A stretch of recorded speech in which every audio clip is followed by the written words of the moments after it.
Harley Quinn has come a long way since her introduction in Batman the Animated Series. And now she's one of the most popular comic book characters of all time. And she has her own movie, kind of. Kind of. We're going to talk about Birds of Prey, but first, please subscribe to GameSpot Universe for more reviews and breakdowns of the stuff that you love. And be warned, this is a spoiler video. We're going to talk about everything that happens in this movie. Everything that happens in this movie. So if you haven't seen it, go away, come back later.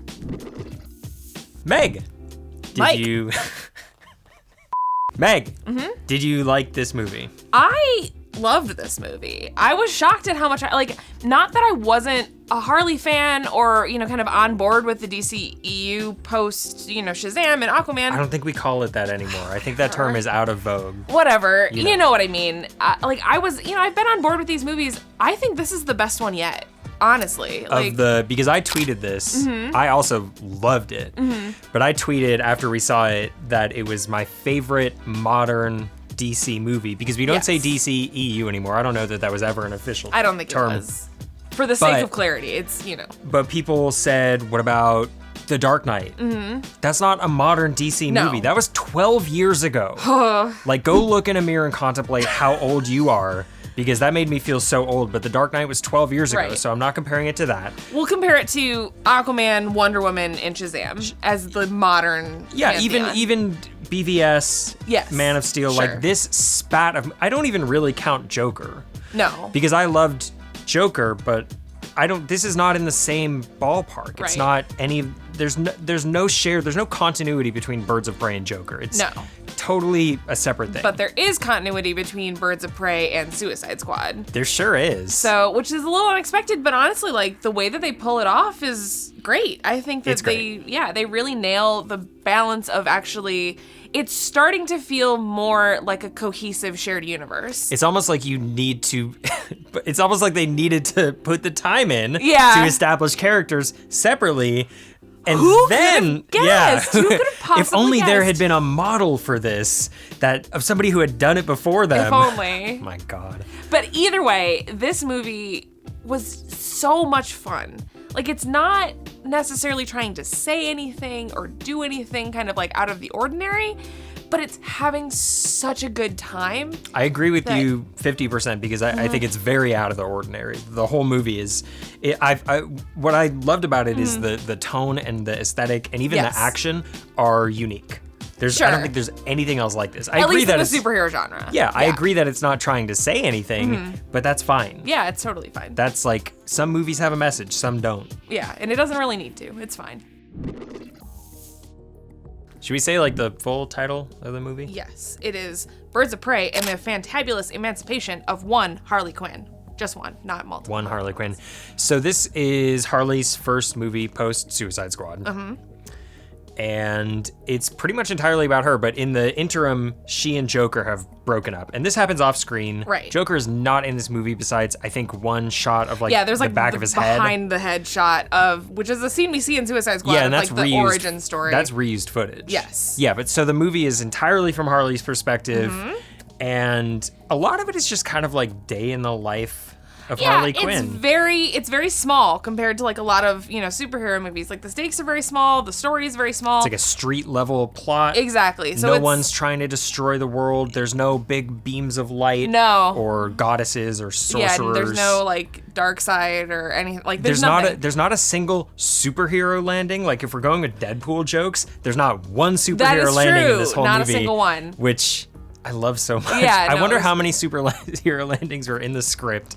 And then they just cut them. Probably a lot. Yeah. No. But so it is a day in the life story of Harley Quinn having broken up with the Joker. More accurately, the Joker broke up with her. Yeah, she says that. She tells people she broke up with him. Yeah, she's not handling it well. And so in typical Harley fashion, she's kind of going out of her mind. She's drinking a lot. She's joined a roller derby team. She's having just, it kind of made her more relatable than the average superhero or comic book movie character, I think, to just watch her kind of go through. It's when she's not fighting superheroes and doing crimes, she just goes to Roman Sionis' club and just gets drunk and kind of hangs out And it's not, she's not doing well, which is fun, and it's very funny. But in the process of her kind of downward spiral, she runs into people like Black Canary, Dinah Lance, who is a singer. She's played by Journey Smollett-Bell. She's a singer at Roman's Club. Yeah, Roman is the villain, of course. Black Mask, played by Ewan McGregor. Mm-hmm. His sidekick, Victor Zsasz, is Chris Messina, and they have this, like, really extremely good chemistry. Oh, they're so funny. Where it's, like, it's a little bit... Yeah. It seems like there's a little bit of a romantic thing. Yeah. Like there's some tension between them, and it never. I kind of wish the movie very good. I wish had gone there. Me too. More, but what was there was enjoyable. So so Roman owns the club. Dinah sings there and becomes his driver, and they go and get this diamond, which is related to the Bertinelli family, which Helena Bertinelli, who is the Huntress. Mary Elizabeth Winstead's character. Yes. So if you haven't already guessed, this is a lot of like kind of incongruous plot threads that converge all on Harley for various reasons, kind of happenstance, and some of them like they figure out that Harley is no longer being protected by the Joker, so it's kind of like open season. Right, Renee Montoya. Who is a cop, played by Rosie Perez. She decides that she can go arrest Harley because Harley's not connected with the Joker anymore, and she intersects with them that way. And then Cassandra Cain, who's played by... Ella J. Bosco. She is Black Canary's neighbor. Yes. But also pickpocket. So she follows Black Canary when she's on the mission with Victor Zsasz. For Roman to get the diamond that has the codes for a bank vault in it, and then Cassandra just casually pickpockets it, and that's kind of, I feel it's like halfway through the movie, but that's kind of the catalyst that finally brings everyone together. Absolutely, yeah. And so it's really a bunch of very disconnected, disparate, and when you kind of lay it all out like that, it doesn't sound very interesting, but what makes it interesting is the fact that it's all told through Harley's perspective. Let's talk about what we like.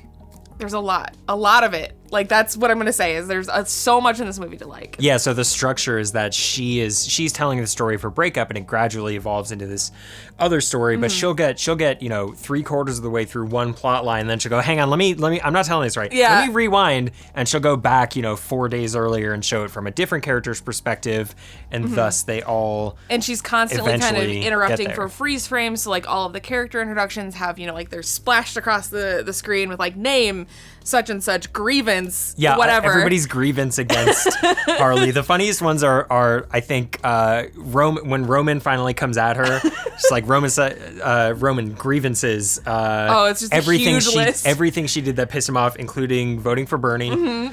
It's just extremely good. And I found it funny that later on she tells Cass to never pay federal income taxes. Yes. I was like, you're an uninformed voter. You don't know what you're voting for. No, she has no idea. She probably just liked the name Bernie, honestly.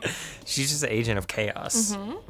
One of my favorite parts early on is when she destroys Ace Chemicals in a huge fiery explosion, and it's her signal to the world that she is free. Right, and it's of Mr. J, as she not calls at him. all a thought out process. She doesn't think it through. Super drunk. Yeah. Hijacks a car, like a gas tanker, and Mm-hmm. so then she, just drives it into Ace Chemicals and is like, "This is where it started. This is where it ends." It's great though. It's super good. It's such a fun moment, and it's good symbolism. And to me, it was symbolic a little bit, not just of her leaving Joker behind, but of this movie leaving the past.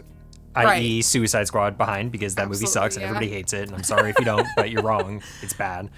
And it was like just a big cool explosion. Yeah, no, there were a lot of very cool kind of, I guess in the bigger picture, they may or may not have been, like, strictly speaking, necessary.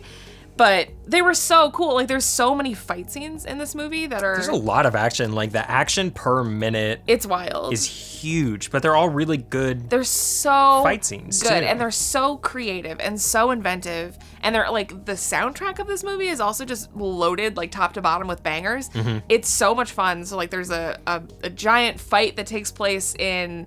like the evidence locker of a police station. Yeah, which I that one I did not expect. No. Like because of the weird structure of the movie, the last thing we see is Harley get captured by Roman's goons. Yes. And then it goes to Montoya's scene, I think. Yes. But they're in the police station. Cassandra is there. And then the next thing we know, Harley's busting in through the door with like a grenade launcher that shoots confetti beanbags. Yeah, because she's not actually glitter. trying to kill people. She's not there to kill a bunch of cops. But she's gonna maim them. Definitely some of them have concussions, but it's like, that's like the energy of the movie where it's like, this is just like, we're in a Montoya scene, so that means it feels like a cheesy police procedural, but like in a like self-aware kind of, right. I went this way, but I winked with that eye. There we go. That's like the energy of the movie though, is that, you know, a totally different thing is happening, and then Harley just like kicks in a door and starts bombing a police station with glitter. While like Ram Jam's Black Betty just starts blaring as she's going through, and then eventually, of course, like cocaine bags get shot up in the evidence room. So like the cloud of cocaine. Oh like, my god! I literally thought we were gonna start seeing like Tweety birds flying around her head, like kind of like the poster has it set up, where like all of the birds. Is that like, why I had that image in my head? Probably. It's so again, I'm just gonna keep saying it's so much fun because it is. So much fun. So for as difficult as this plot is to lay out, the characters in it all rule, and we should talk about them individually. So let's kick it off with the woman herself, Harley. Yeah. What did you think of Margot Robbie? She's great. Like I think she was the best part of Suicide Squad, a movie I will never stop talking shit about. I hated it so much, but she was great in it. Yes. And I thought that she deserved her own better movie, whether it was another team up or a standalone one. And this is kind of a combination of both, but she's so good. It's a version of the character we've never seen before, and to me, Margot Robbie has come to embody Harley Quinn so completely and in such a unique and clever way that I can't get enough. She's embodying like the sort of human Looney Tune that Harley is supposed to be, in such a cool and fun way that like it never overstays its welcome. There are some of the jokes that were kind of like not as funny as I would have liked them to be, but like 90% of the time it's so funny and so laugh out loud that like. Well, another thing I like about this version of Harley is that they're certain to play up like her intelligence. Like she has a doctor of psychology. She has a PhD. And like a lot of the movie is kind of her internal monologue or her thought process as she narrates various things. And she dwells quite a bit on the fact that like she made some decisions that led her to this point in her life. And it's almost like her relationship with Joker and the Ace Chemicals bath that turned her, Looney Tunes or whatever, is like a trauma that she's survived, and now she is the way that she is, and she'll kind of like slide into frame with some of the other characters and drop like very analytical like psychoanalysis on them, and then like just like proceed on like. Psychologically speaking, vengeance rarely brings the catharsis we hope for. Yeah. Are we ready? Oh yeah, like she's extremely smart and very clever, but also like crazy. Yes. Totally but crazy, she embraces extremely that irresponsible. Too. Like she accepts who she is, and embraces it, and tries to deal with her shortcomings. Yes. And I think she's like, for who Harley is, I think it's bizarre how relatable of a character she has become. Absolutely. Next up in the pantheon of characters is Dinah Lance, Journey Smollett-Bell, who I think if there is, I don't want to call her a weak link, but I think that she, out of everyone, didn't get enough backstory.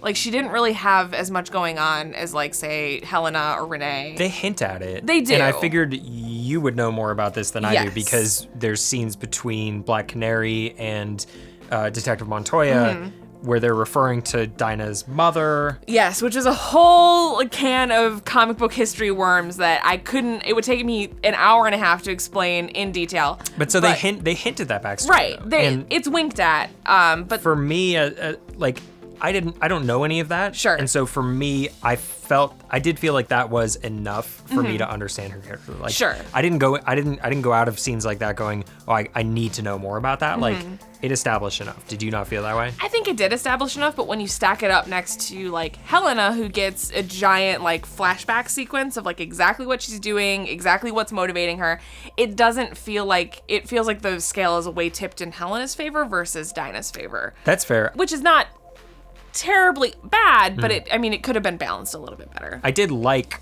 Black Canary a lot. Yes. Like she may have not gotten as much backstory as the other characters, but I think she was my favorite next to Harley. Because she was just so cool. Yeah, she's so very badass. like sardonic and funny, and like she's not at all buying what Harley is selling. So like Harley is continually like intersecting with her life at the club, and Dinah's just like, oh my god, go away, like why are you here? Every time Dinah says something like, no wonder people don't like you, like you suck. Yeah, it's very funny. It's like, oh, you're a sane person. Yeah, that's funny. Yeah. Detective Renee Montoya, played by Rosie Perez. Her whole bit is like, and Harley literally makes this joke, is like, does she always talk like was that Harley who said that? Yes. Does she always talk like she's in a cheesy police show? And that's just kind of Renee's bit, but she's surrounded by everybody else, and apparently every other cop in the Gotham Police Department is just like either corrupt, inept, or just like sexist or an right. I mean, idiot. which is a running theme for most Batman stories, is that Fair. the GCPD, except for Gordon and Montoya and a handful of people. Renee's also not that good of a cop because she does some shady stuff. Yeah. Like she's kind of like a Bad Boys level of good cop, Yes. which is to say not a good cop. I think I appreciated that about her story, though, because you get Renee kind of going through the motions of the cop that's like trying to, you know, do right in the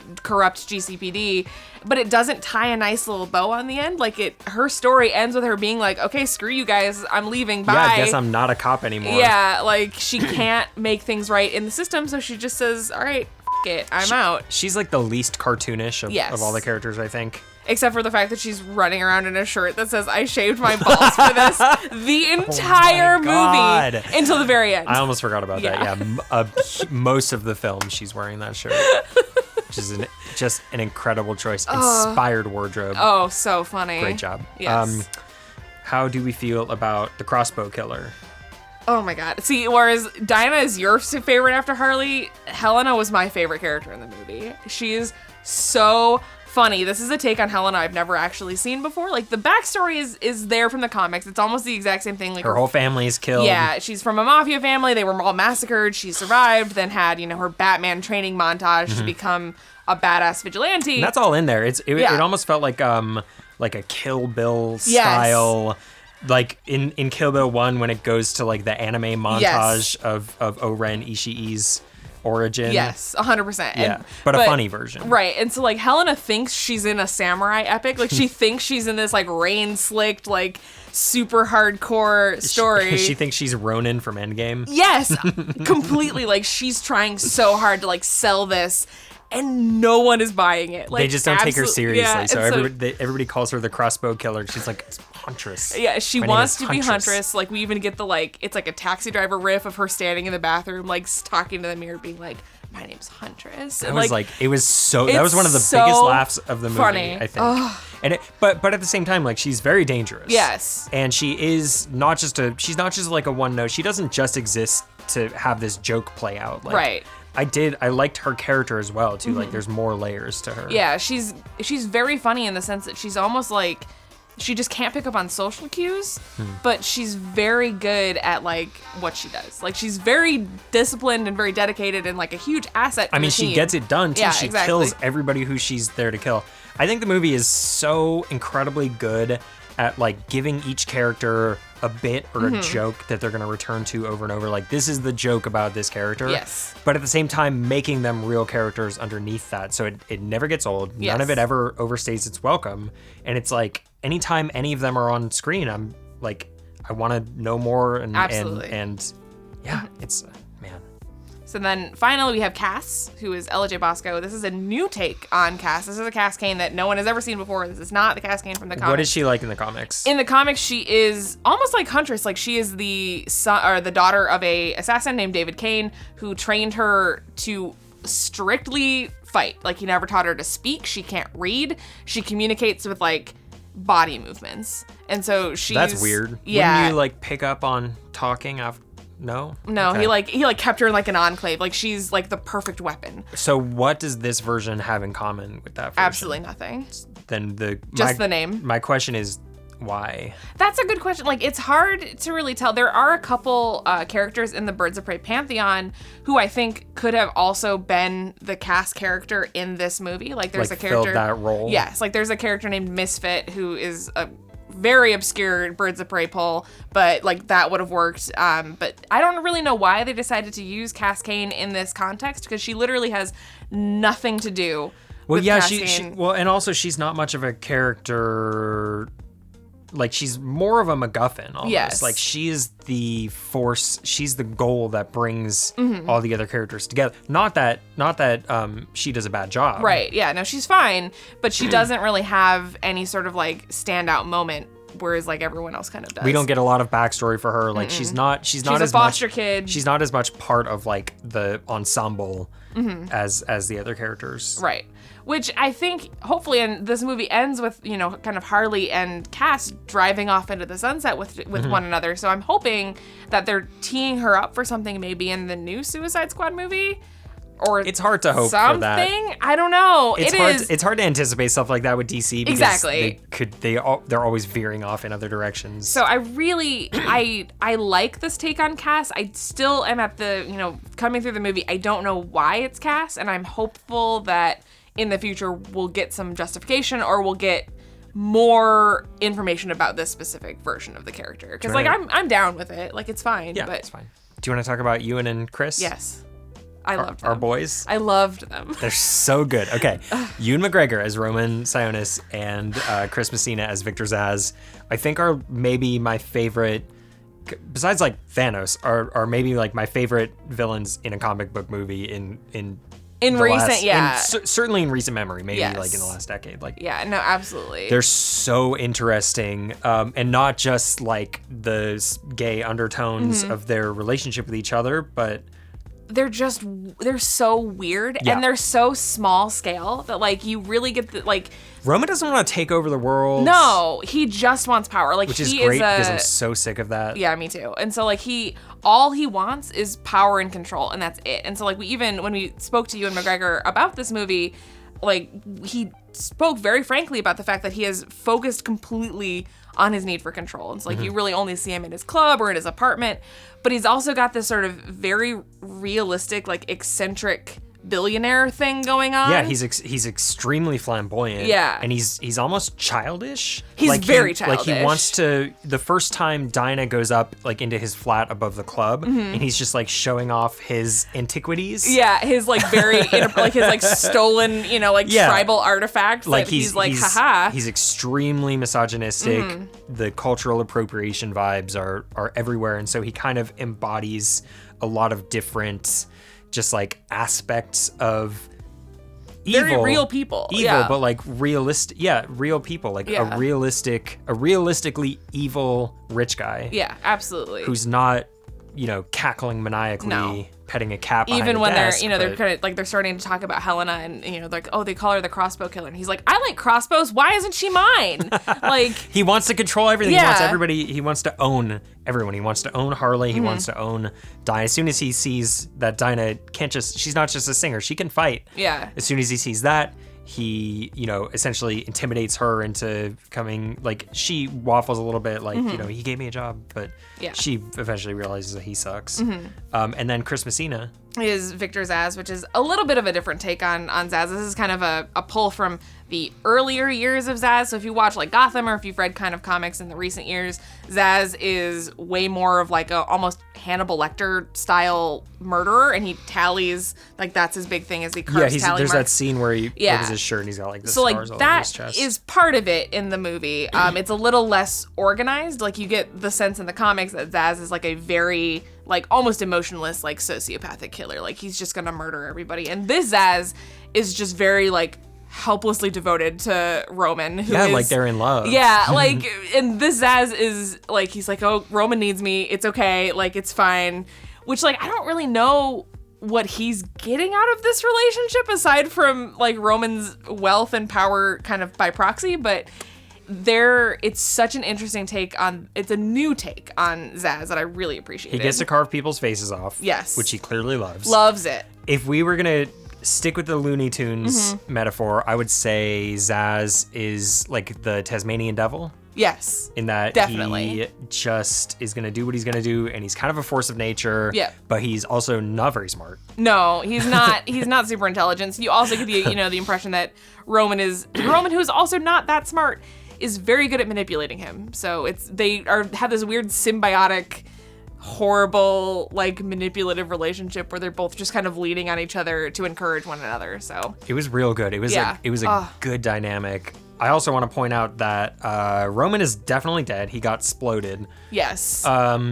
Victor got like an arrow in the neck and stabbed with a tranquilizer a bunch of times. So it would be cool for him to come back. Yeah, he definitely could. And I think that we've got the seeds of a story about, you know, who is this Zsasz without Roman and what is going to happen to Roman's empire now that Roman isn't there. So, or just Victor getting revenge. I mean, like, Harley obviously has a lot of enemies, which is like what most of the movie is about. And now she definitely has one more, having blown up the object of Victor's adoration / maybe love. So / obsession, for sure. I think that he can definitely come back. Roman, not so much. So we've talked a lot about what we did like. Was there anything in this movie that we didn't like? Not for me. Not really, honestly. I kind of have no complaints. I have a couple, but they're pretty minor. I think that the non-linear storytelling really works, especially in the context of Harley, but sometimes it gets a little bit muddled as far as like trying to figure out what's happening when. Which, I mean, not a giant complaint, but it could have been a little bit cleaner. You know what? When you say that, you're right. And the big one that jumps out to me is, like, if you trace the timeline that's laid out initially, Harley gets super drunk at Roman's club. And then goes and blows up Ace Chemicals. And then gets a sandwich in the morning and encounters Renee and the other and then gets captured by Victor's goons. But later, when she's telling Dinah's side of the story, there is a different moment when Harley is drunk in Roman's club, leaves, and it's daylight, and almost gets kidnapped because she's so wasted. And watching it, I was like, right, when did that happen? Yeah. Okay. Yeah, so there are just a couple moments, and like, I guess I do have a complaint. Yeah, and like honestly, if there was one thing, like one major thing I would change about this movie is the fact that we don't really get all 5 of the protagonists like working as a team until the very end. And they're so much fun together that I want more of that. I think this is like one of the only, if not the only, superhero movie recently that I actually wish had been longer. Like there could have been another scene of of everybody together, because the dynamic is so good. The action is so good. And yeah, I guess it just like, it really does feel like they come together for the final. Right. They have like the one final fight, and like that's kind of it. And I want more of that. So like I could go through and kind of pick out little scenes that I'm like, okay, well, you could trim, 2 minutes off of this. You could cut this like little 3-minute bit out entirely. Armchair editing. Yeah, exactly. So like again, these things are not make or breaks for the movie, but it could have been, it's really good. It could have been better. Did the thing with the timeline that we just talked about, was it ever clear when that was that just a different night? I think it was just a different night. Did that happen earlier before the Ace Chemicals thing? Yeah, I think that there's like the implication that Harley has been kind of just going to the Black Mass Club. Oh, you know what? Yes, because later on when the story catches up and Dinah, when Black Canary calls Montoya, that is the Ace Chemicals night, and that's after, because she's already working. She's already the driver. Okay, so it does make sense. It's not like there is continuity there. It's not a plot hole or anything. No, it's just a little bit confusing. Yeah, it's difficult to put together. I do remember asking myself when that scene happened. Yeah, you're like, when is this? Yeah, and like there's another one with like Roman in the club kind of doing a power play, and it's maybe one of the most, like, it doesn't have a punchline. Like a lot of these, even the heavier moments in this movie have very like earned punchlines that kind of keep it from feeling too dark.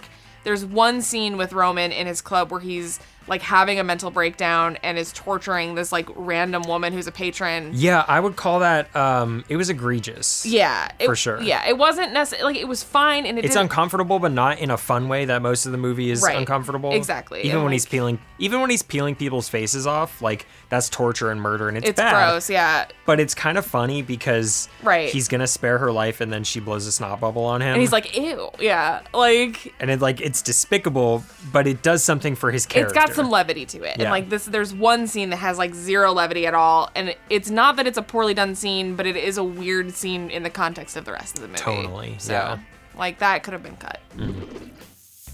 Easter eggs?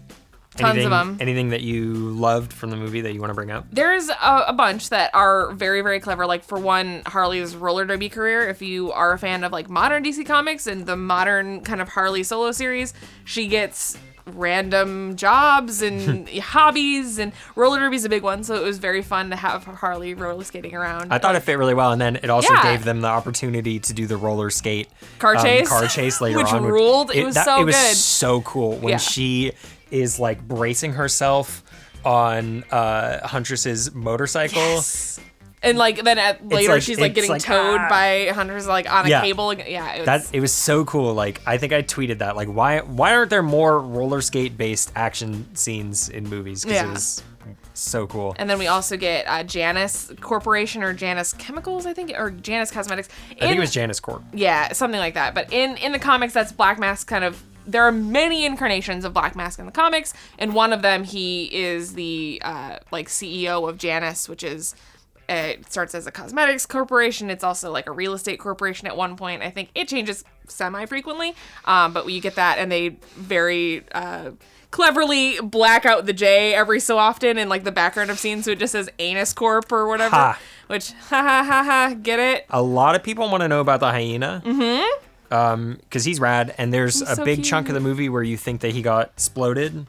And it's really distressing. Thank God he does not. Yeah, no, he doesn't. Any movie where the dog dies pisses me off. Yeah. Hyenas are not technically dogs, but in this context, I felt the same way about Bruce because also the hyena's name is Bruce. Yeah. I named him Bruce after that hunky Wayne guy. Get it? But like, it's obviously a nod to the hyenas that Harley is so famous for in the animated series, which then later carried over to the comics. There are two of them in the animated series, and their names are Bud and Lou. So not quite exactly what we get here, but obviously they want to go with the... Bruce is funnier. Yeah, it's way funnier. I think that's literally the only reference to Batman in the whole movie. Absolutely the only one. Which is cool. No other nods. There's not even like a bat symbol or anything like hidden in the background. There are an equal number of references in Birds of Prey to Bruce Wayne Batman and Boomerang. Yes. One for each. They do. They literally, like, I mean, if the Suicide cuts, like the Suicide Squad cuts from, the actual movie weren't enough, she does have a moment where she's like walking in a police station and there's a Captain Boomerang wanted poster and she just does, oh, hey, I know that guy. And it's one of the funny things is that the next movie that Margot as Harley is going to be in is The Suicide Squad, the James Gunn version, which they've been... It's still not clear. Is it a sequel? Is it a reboot? Like how does it what is fit happening? in? But we do know that in addition to Margot and some other cast members, Jai Courtney, who played Boomerang in Suicide Squad, is in The Suicide Squad. Jai Courtney, who was, I know you love Margot in Suicide Squad. I think Boomerang was one redeemable part. He was great. Suicide Squad I mean, he has in that let's not get into a whole Suicide Squad thing. There's no reason for a dude who throws a boomerang to be there any more than there is like a lady with a baseball bat. Yeah, that whole movie is just a total train wreck. It's fine. But the two of them individually, if you pluck them out funny. and put them in a different movie, which is what has just occurred with Harley and what will soon occur, Boomerang, hopefully, is that they work. Yeah, they're very funny. Meg, what is now your ranking of DC movies post Dark Knight and Dark Knight Rises, not including Joker? I think it's really easy for me. I've not been shy about how much I disliked basically everything up to Justice League and including Justice League. So I have to say Birds of Prey is at the top of the list now, followed very closely by Shazam, then Wonder Woman, then Aquaman. And I'll keep it at those four because those are the four that I actually really enjoyed. I feel like I need to clear the air here because I did enjoy Justice League more than probably most people did. Justice League is good. It is good. Let's put this into the context of that moment in time. Justice League has a lot to prove for DC. Did they do it justice? 2017, the most recent DC EU movies prior to that had been Suicide Squad and Batman v Superman, Dawn of Justice. You can try and backpedal your way through Let this. me finish. Compared to BVS and Suicide Squad, Justice League is good. It is good. You're gonna get... In comparison... You're just digging yourself another hole, my friend. Everybody here at GameSpot will never let me forget that I said Justice League was good. I was just relieved at the time that it wasn't as bad as Suicide Squad, and I found it enjoyable. I thought Ezra Miller's Flash was good. Okay. We're not going to turn this into a Justice League Aquaman. defense. Nope. When he sits on the lasso and he's like, we're all going to die. That was so funny. Anyway, Birds Wonder of Prey Woman is really good, was and in it's it. much better than anything Let me do my ranking. Okay, so Birds of Prey. Okay. Shazam. Yep. Aquaman. Sure. Wonder Woman. Got it. Justice League. Okay. And then all the other ones. That's normal. All right. I mean, I'll give it to you, but you're on your own to defend that choice. Anyway, Birds of Prey is in theaters March or February. Whatever. Is it March? It's February 7th. God, it's in okay. like 4. It's like now, Okay, probably, all right. if you're watching this. So the bottom line is we both enjoyed this movie, and nothing else really matters. No other preferences about any other films that may or may not have been discussed. Feel free to go at him for his bad Justice League takes on Twitter. He's Rogue Cheddar. I'm Rusty Polished. Thank you for joining us here on our spoiler chat of Birds of Prey. Keep it here for GameSpot for more stuff about the stuff you like, and don't forget to like and subscribe.